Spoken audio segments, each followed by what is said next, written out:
Okay, guys, this is probably the last video, or the last couple of videos that I'm doing with this webcam before switching to a phone, because it seems the phone has better colors than the webcams.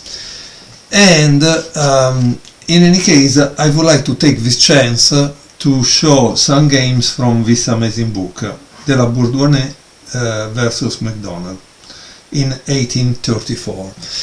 As you can see, the image here has the same pieces than the chessboard. And here inside the book, at page 25, because this is a book by McFarland, that is an amazing publisher for historic chess. Here you can read about the fact that the stone pieces that we commonly use today were not really common up to 1850, at least. And so before they had pieces like this one, no? And here it says, this set by authentic models is a reproduction of pieces designed by John Calvert, a master of the Worshipful Company of Turners in London around 1810. Okay, now I know that out there are better chess collectors than me, so they will definitely tell us more about this chess set. But my interest was in this great book because it collects all the game played in these 6 matches, so 85 games, and then there are others. And for me, the real point is to enjoy a game using the pieces that they were using to play. This comes useful, guys, also if one day we will finally have a time machine and we go back to some cafe to play chess. And how do we play chess if we are not able to recognize the pieces? So again, let us indulge in these crazy thoughts early or late in the morning. The game number 1 that I would like to show you is from match 1, game 1. De la Bourdonnais was white and McDonnell was black. It's called the center gambit. White opens with e4, we have e5, d4, e takes d4, knight f3 and c5.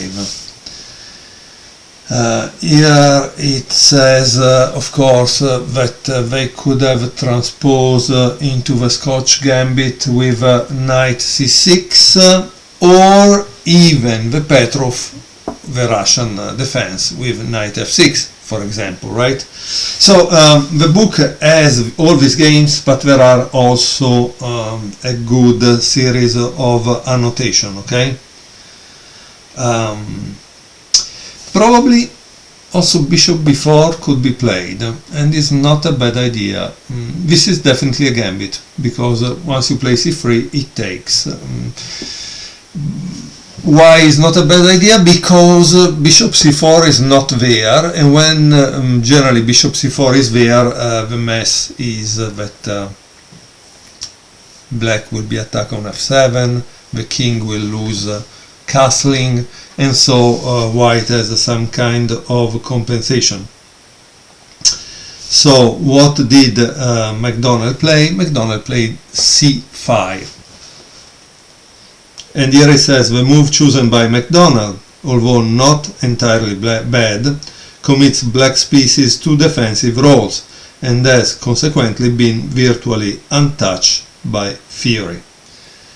Okay, so again, the good thing of this book that I just show you is the fact that he also does historical research, which means the comments are often based on what some authors or great players of the period believe. In this case, white plays bishop c4, but more here we have a more forcing continuation, which is c3, and then there is d5.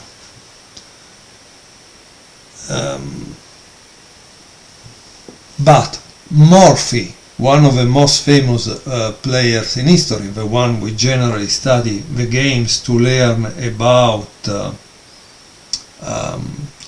gaining a tempo or sacrificing material in order to gain some tempi and win the game, said that this move and this should have been his recommendation. Okay, I don't know why it's his recommendation, because yes, black gets a pawn, but white has already 2 pieces out. I don't know. This becomes a kind of Sicilian, right? A Sicilian without which a kind of meet Mora, but there is still the C pawn. So I don't know. Again, I like the fact that the book is telling me about something that I would have not found by myself, right? Because who of us has really the time to check old annotations in maybe old books and quote them? None of us. So that's why I'm trying to tell you about this book, and I love to do it thanks to the same pieces that, as you can see, they were showing in the cover of the book. So that's what I really like. It's amazing. Okay, so bishop c4, right? And sorry, just do this, yeah, because that was the Morphy recommendation, c3. And black continue with knight c6, to which they give a kind of dubious move. They say it was better to play knight f6. Again, I think, guys, we need to study this, because if it happens to us that we will actually play this kind of opening, to know those games, those ideas, those analysis will help you in your own openings, and that's a fact. That's really a fact, especially if you play in tournaments. Okay, so after knight c6, white does play c3, and here we can see this McDonnell that plays queen f6. I don't know, it looks like an ugly move to me. But here the comment says McDonnell opts to hold onto his extra pawn long enough so that de la Bourdonnais will be prevented from obtaining an ideal development.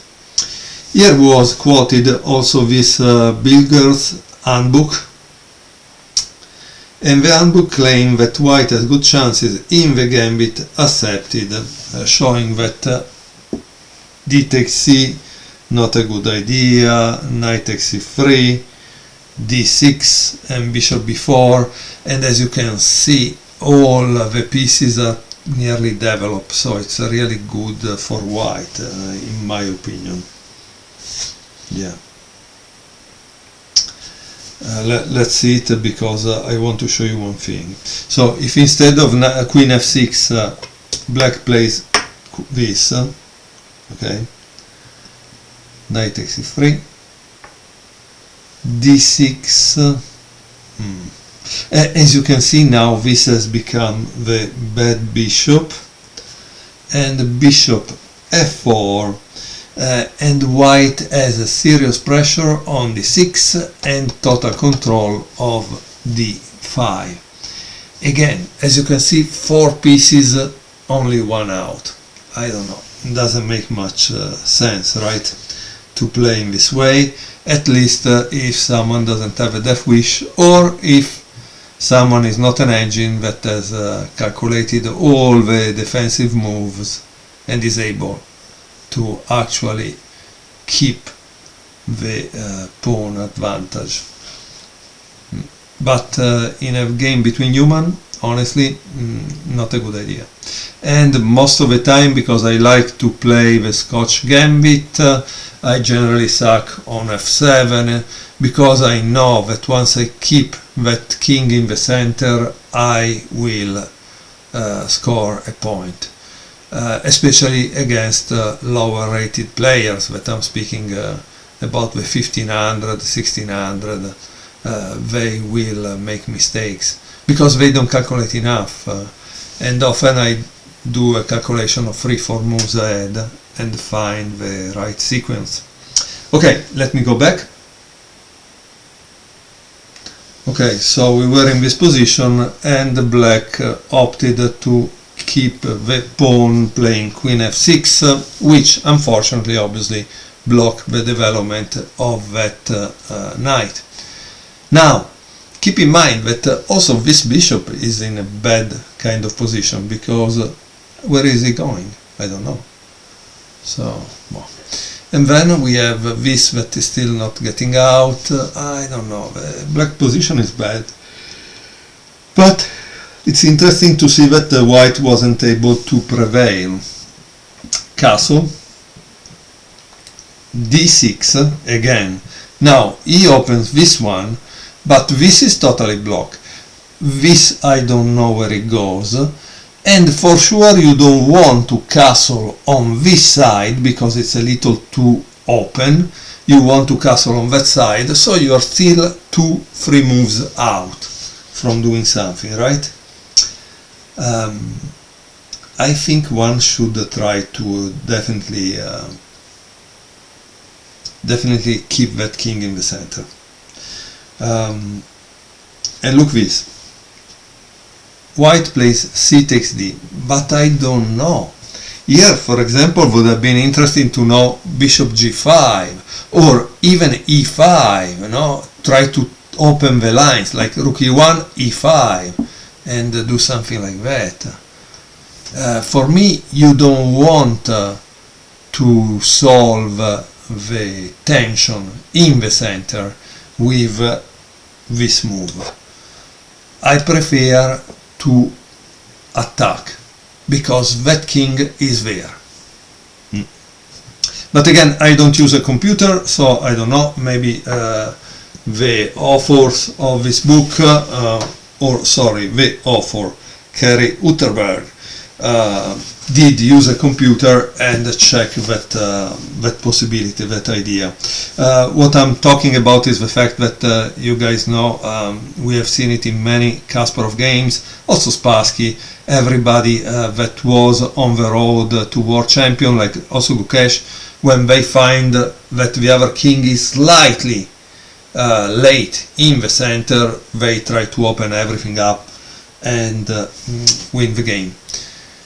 So c takes d, and now there is knight g5. Yeah, this doesn't make any sense. But yeah, maybe he wants to open this. Yeah, play f4 and d5, because again, maybe he has. Let's see what he says. De la Bourdonnais commits a typical romantic mistake, initiating the attack prematurely. Morphy suggests the simple bishop b5, so this one, which gives white a small yet tangible pull. Now, you know why I find interesting that Morphy suggests? Because this is a game played before Morphy, yet Morphy was aware of it, and Morphy analyzed it. So clearly for Morphy this was an important game for knowing the opening theory. That's why he analyzed it, right? Okay, so knight g5, knight h6, obviously they defend the f7. Like I told you, he plays f4, yeah, because maybe the idea is to try to open. But of course, you are very, very slow now. Bishop e7 and e5. Guys, as you can see, some things, some ideas are timeless, because I immediately saw the idea f4 and e5 also if I never saw this game. So what does this tell you? It tells you two things. One is that you could become a good player and never know anything about the classics, right? Two is that if you are becoming a good player, or if you are already a good player, you are able to see some ideas without actually knowing the games. So here there was the possibility to play this, but it seems it wasn't a good idea. Okay, so let's see, after e5, queen g6, and now there is e takes d6. The other good thing that we have in this book is the fact that it's an algebraic, so it's kind of easy to follow, right? If it was not in algebraic, surely these games were published in descriptive, so maybe it was a little difficult for some people. The game continues with queen takes d6, and here it says, with obvious defensive moves, McDonnell has obtained an advantage. De la Bourdonnais has not enough pieces in play to attack effectively, and the annoying pawn at d4 prevents more forces from joining in. Yeah, because look at this. This was a gambit in a sense, right? But at this point, can you really say that it worked out well for white? No, because black has 1, 2, 3, 4 out, and white has 1, 2, and the castle 3. It didn't turn out well. Why it didn't turn out well? In my opinion, it didn't turn out well because now that king is escaping, and that king should not escape. But white doesn't have enough pieces. If you sack on f7 to keep the king in the center, you have lost the only two pieces that are out and actually attacking there. So that is also kind of interesting. In any case, here it says, with obvious defensive moves, McDonnell has obtained an advantage. De la Bourdonnais has not enough pieces in place. Yeah, that's the thing. There is no way here. He thinks is this because knight c3, but it's not that. It's because white has wasted some tempi doing something else. In any case, knight e3, castle. So now black has only one piece to develop, and then for black the development phase is over, the opening phase. White plays bishop d3. Now keep in mind, this bishop d3 is attacking h7, but it's also freeing the square to bring more to the center this knight, okay? Bishop f5, obviously not only a development move, but we must remember one thing, that if one side is attacking, the way to blunt the attack, to block it, to make it ineffective, is to exchange pieces. White plays knight c4, queen g6, attacking d3, and also starting on this. And here there is a nice move by white, which is knight f3. He attacks the isolated the pawn. Yeah. Why is this a nice move? Because from the videos that you have seen, or you should have seen in my YouTube channel about pawn structures and isolated queen pawns, you should know that the side without the isolated queen pawn must keep a grip on the square in front of the pawn, because if a pawn goes too forward, you will lose the game. Instead, you must control that square. So this is what white did, very subtle, with knight f3. Why? Because once you take, there is knight e5 and attacks the queen and d3 at the same time. Again, I didn't see the game, but that's what's gonna happen for sure. So bishop takes d3 and knight c e5 attacking the queen.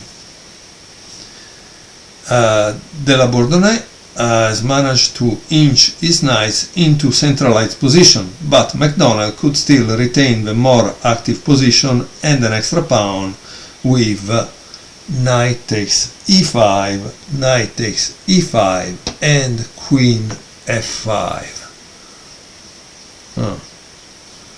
Let's see. And this note is by Morphy. Again, this book is great because it's giving us Morphy, right? The annotation by Morphy. Now McDonnell makes a mistake. He plays bishop c2. For the sake of brief complication, McDonnell mistakenly commits himself to an exchange of one of his knights for de la Bourdonnais problem child, is queen bishop. Okay, so what does he do? He plays knight takes g6, bishop takes d1, knight takes e7, check. That's great. It's what is called a Zwischenzug, right? Knight takes e7, and now there is rook takes d1. And knight h f5. So yes, black is able to keep his central pawn, so we are 5 against 6, but that central pawn is an isolated pawn. In endgame, if white exchange everything, I don't think it will survive long time. But let's see what happens, okay? Because this is a very interesting situation, I think. So we are at move 20. White plays g4, knight e3.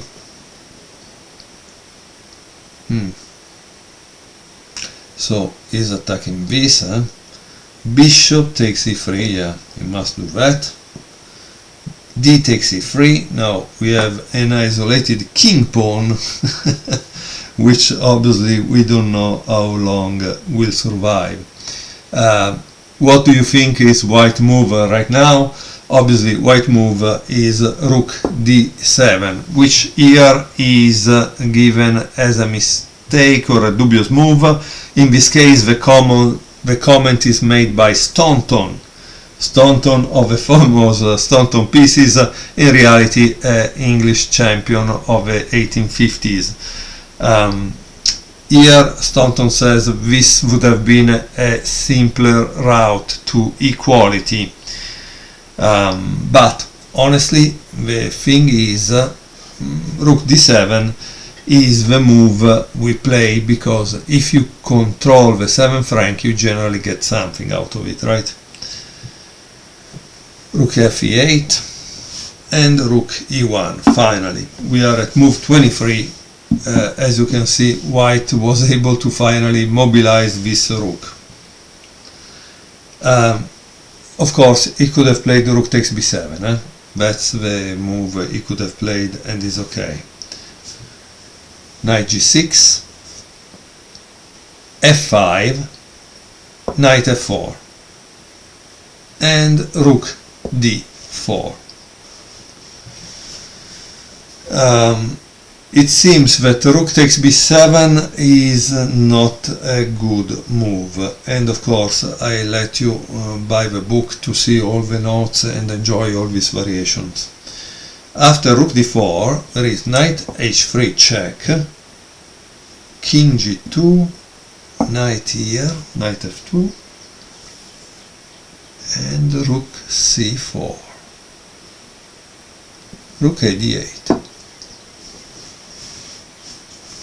Here it says all points of entry into the white camp have been guarded. So this is guarded, this is guarded, and these are guarded, right? And the advanced black pawn is under constant fire. Add to this the fact that black's king has no clear route of active play, and it becomes apparent that the draw is imminent. So why he mentioned the black king? Because this is an endgame, and an endgame the king should be active. In this position the white king is more active. Of course, let's not forget that with two rooks on the board you want to be a little careful on king's activity, because the two rooks can actually checkmate or make you lose a ton of material. So after rook a d8 white plays h3, keeping this that was attacked by the knight. h6, rook e2, so now is giving this square, b5, rook d4, rook takes d4, knight takes d4, a6, defending the b5 pawn. And here white plays king f3. Here he says the Bourdonnais pieces are sufficiently active to justify entry into an endgame, a pawn down. Well, I don't know if at the end of the day your opening made you enter an endgame with a pawn down. I really don't know if it was a successful opening. I'm sorry, but that's the truth. I wouldn't like to have this kind of... I understand, no? But I'm sorry, I don't think it's a good opening that he chose, or he needs to study a little more. Okay, after knight takes h3, rook takes e3, so getting rid of that dangerous and annoying pawn that was, however, blocking a rook. Knight g5, king f4, rook takes e3, king takes e3, and g6, f takes g, and f takes g. Now you need to start to visualize what do you want to achieve here, and here in my opinion the strategy is this. If you are white, you want to exchange 3 pawns out of 3 pawns, and then you sack this knight on the pawn and the game is over. Okay, so that's what white should do to survive, because if you make a mistake and you just enter a pawn endgame where black has 4 pawns and you have 3, because black is able to exchange the knights, it's possible that you are going to suffer defeat. Knight c6, knight e6, king e4, king e7, sorry, king f7, king e5. As you can see, he entered deeply into enemy territory to limit the enemy king, so this is also something we need to learn. Black plays eh5, obviously white takes immediately, because the thing is dear friends, that this pawn is not going to promote. A pawn on the h-file, once you exchange everything, is useless. It's a kind of stalemate, it's a draw, right? So that's the problem. G takes h, king f5, obviously doesn't let it go, knight c7, b3, king e8, a4, like I told you, he tries to exchange the pawns, b takes a, and now practically white just has to sacrifice on this. B takes a,